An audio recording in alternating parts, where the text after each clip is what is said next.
very clearly the health infrastructure is under severe strain as the number of cases grow.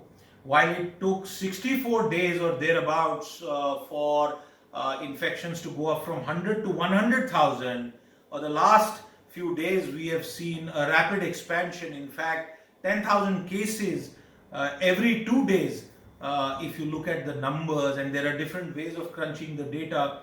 But the story that I want to share with you today is about what is happening on the ground level, is about what is happening to patients, to their families. Let us not think that COVID is a easy walk in the park really.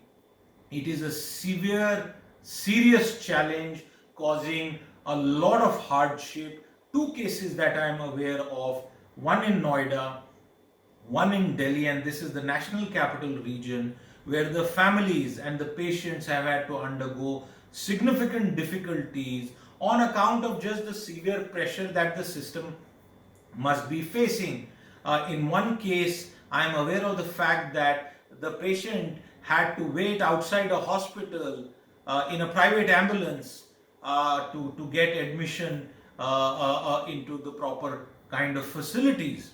In another case, a COVID patient was diagnosed positive, but it took almost 5 days for hospitalization. And obviously families will feel greater trauma and there is always emotion attached to these experiences. But if you step back and think about the National Capital Region and many other examples which one perhaps cannot talk about in great detail due to privacy concerns and the stigma that is unfortunately attached to getting struck by COVID, the moot point is that if you take a look at the kind of people movement that has been happening all across the country, one just prays and hopes that we are able to mitigate and manage the impact of the crisis given the state of traditional rural health infrastructure. A lot has been done.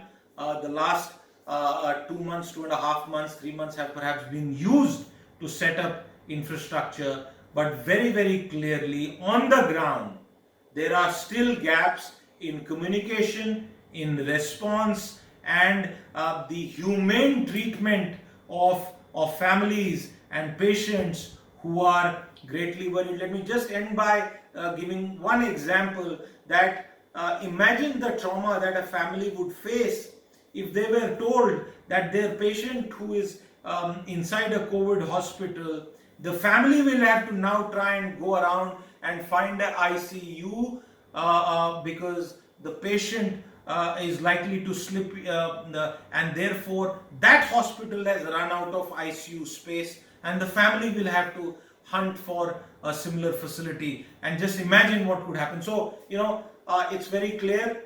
We'll all have to be extremely responsible despite the relaxations. The threat is real and it is not time to let down our guard, and one hopes that all of us behave very, very responsibly.